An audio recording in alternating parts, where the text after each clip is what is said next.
नमस्कार दोस्तों, मेरा नाम है अतुल गिरी और मैं स्वागत करता हूं आपका आप ही के चैनल द व्हाइट बोर्ड ज्ञान में। दोस्तों, आज की इस वीडियो में बात करने वाले हैं कोलबर्ग के नैतिक विकास के सिद्धांत के बारे में, यानी moral development theory of Kohlberg.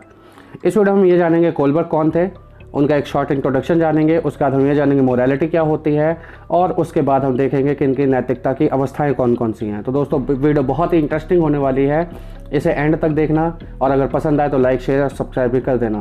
तो दोस्तों, आइए बिना किसी देरी के बेस के साथ आगे बढ़ते हैं, व्हाइट बोर्ड के साथ पढ़ते हैं।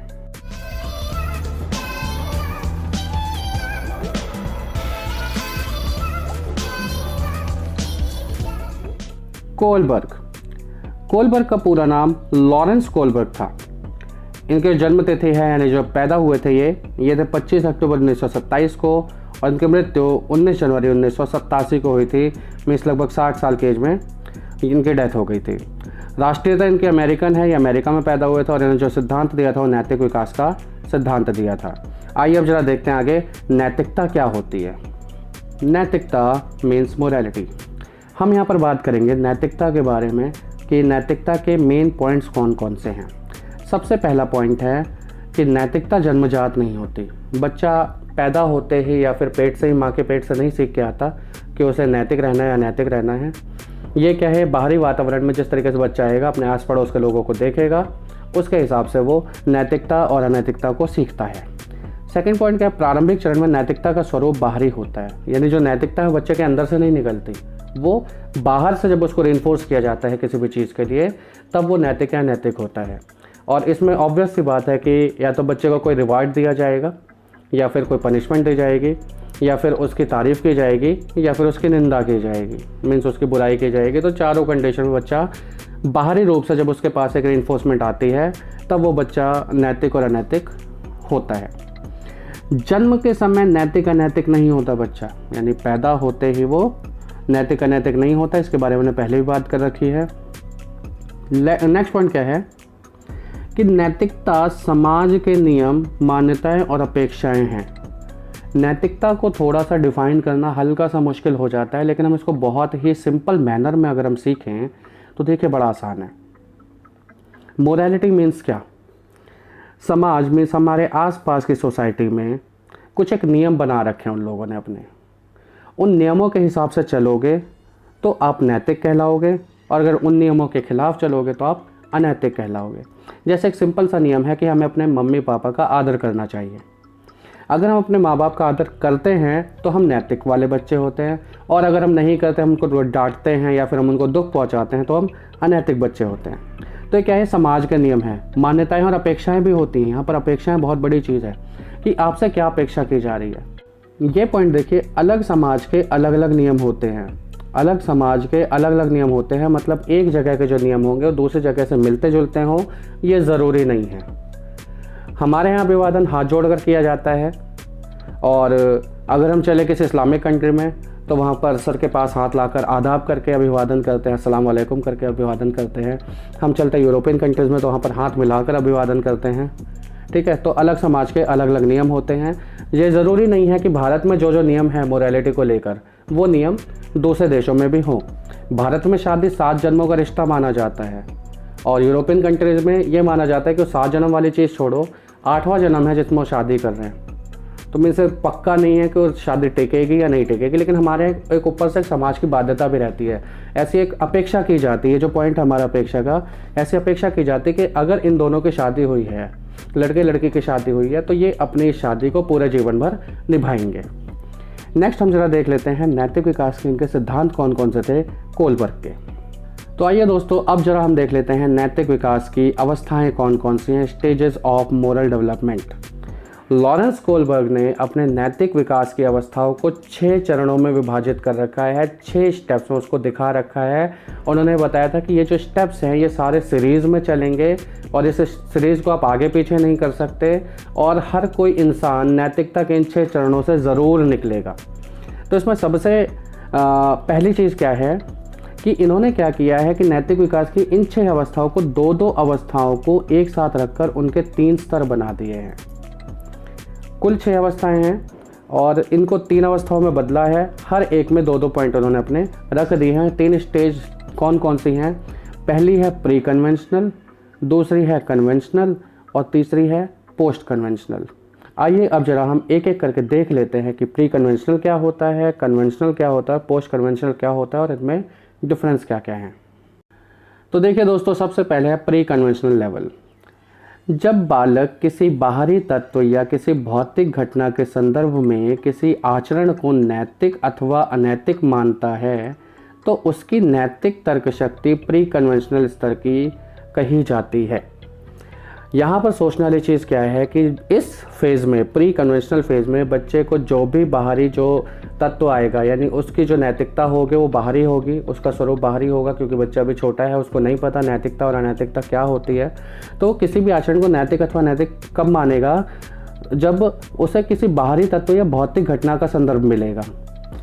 सपोज़ कीजिए कि बच्चा अपने पिताजी के साथ कहीं मार्केट में जा रहा है और उनके पिता की कोई जानकार मिल जाता है, पिताजी उनको हाथ उठाकर राम राम कर देते हैं या फिर उनको नमस्ते कर देते हैं, उनको सलाम कर देते हैं। तो बच्चा इन चीज़ों को नोटिस करता है, वो सोचता है कि अच्छा कोई जानकार आता है तो उसका अभिवादन किया जाता है। तो ये क्या चीज़ है कि उसे बाहरी तत्व के माध्यम से उसको ये सारी चीज़ें मिली। अब इसमें देखो, इसमें भी दो अवस्थाएँ हैं। पहला है आज्ञा और दंड की अवस्था। यहाँ पर क्या है कि बच्चे को किसी काम को करने के लिए बोला जाएगा। जो नैतिकता की जो हम बात करते हैं, सपोज़ कि हमें किसी का अभिवादन करना है या फिर हमें ये बताना है कि हमें अपने कपड़े साफ़ करने हैं, फिर हमें अपना सामान सही जगह पर रखना है। सपोज़ कि हमने उससे बोला कि ग्लास उठाकर बेटा उस जगह पर रखाओ, तो क्या है, जब तक हम उसे बोलेंगे तब तक वो करेगा ना। मतलब कौन सी फेज़ है ये हमारी आज्ञा वाली फेज़ है कि हम उसको ऑर्डर देंगे उस चीज़ के बारे में। और सेकंड चीज़ क्या है कि दंड की अवस्था। यहाँ पर दंड भी है कि अगर नहीं किया, उस बच्चे को ये भी बताया जाता है कि अगर तुमने नहीं किया तो तुम गंदे बच्चे हो जाओगे, या फिर हो सकता है उसको डांट पड़ जाएगी। तो इन दोनों कंडीशन में क्या होता है, ये कौन सा फेज़ हो जाता है? प्री कन्वेंशनल लेवल का पहला फेज़ है आज्ञा और दंड की अवस्था। अब इसकी जो सेकेंड स्टेज आएगी वो बड़ी इंपॉर्टेंट है। यहाँ पर क्या है? अहंकार की अवस्था, स्टेज ऑफ ईगो। बच्चा ईगोइस्टिक बहुत होता है इस स्टेज में। ईगोइस्टिक किस तरीके से? सपोज़ कीजिए बच्चे को भूख लगी है, उसने इधर उधर खाना देखा, उसको नहीं मिला। अब सपोज़ कीजिए कि उसने फ्रिज में से निकाल कर कोई ऐसी चीज़ खा ली जो उसकी मम्मी ने उसे खाने के लिए मना कर रखा था। अब उसे तो भूख लगी है, उसे तो खाना खाना है, उसे वो चीज़ खानी है, वो अपनी चीज़ को खा लेगा और चुपचाप जाके कोने में बैठ जाएगा। अब माँ जब आएंगी वो पूछेगी कि किसने खाया, तो बच्चा झूठ बोल सकता है कि मैंने नहीं खाया। क्यों? क्योंकि बच्चा स्टेज ऑफ ईगो में है, अहंकार की अवस्था में है। और जब अहंकार की अवस्था आती है तो अपने अलावा किसी और के बारे में नहीं सोचा जाता। जब बच्चे को भूख लगी है तो फिर वो इसके बारे में, कोई मोरालिटी के बारे में नहीं सोचेगा। उसे भूख लगेगी, वो खा लेगा और हो सकता है चाहे उसके लिए उसे झूठ भी बोलना पड़ जाए। ये हमारी दो स्टेज हैं प्री कन्वेंशनल लेवल की।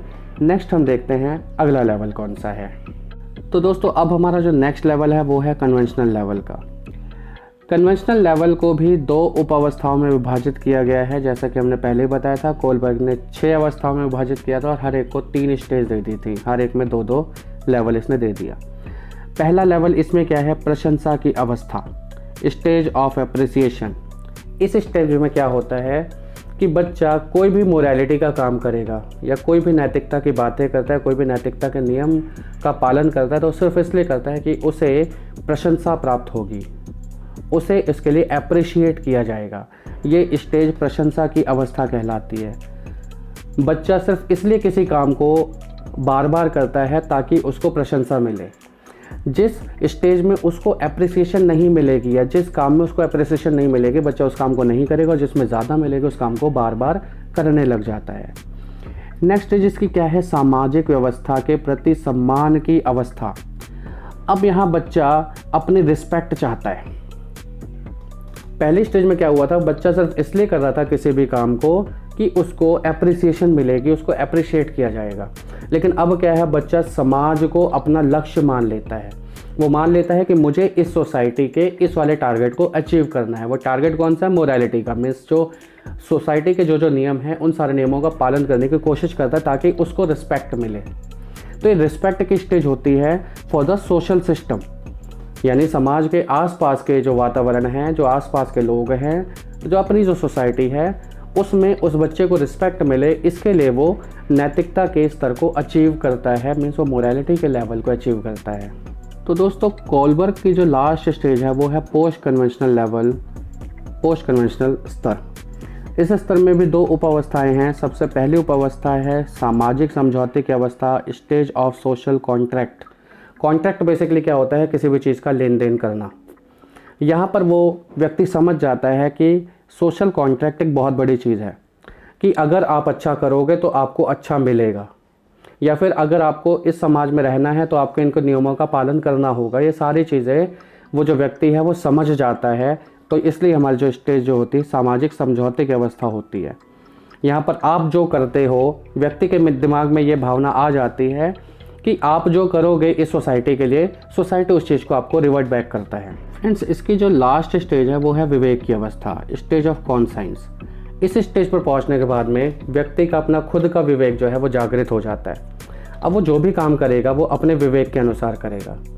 अगर उसको लगेगा कोई नियम ठीक है तो वो उसको अपने विवेक के पहलू को से जांचेगा।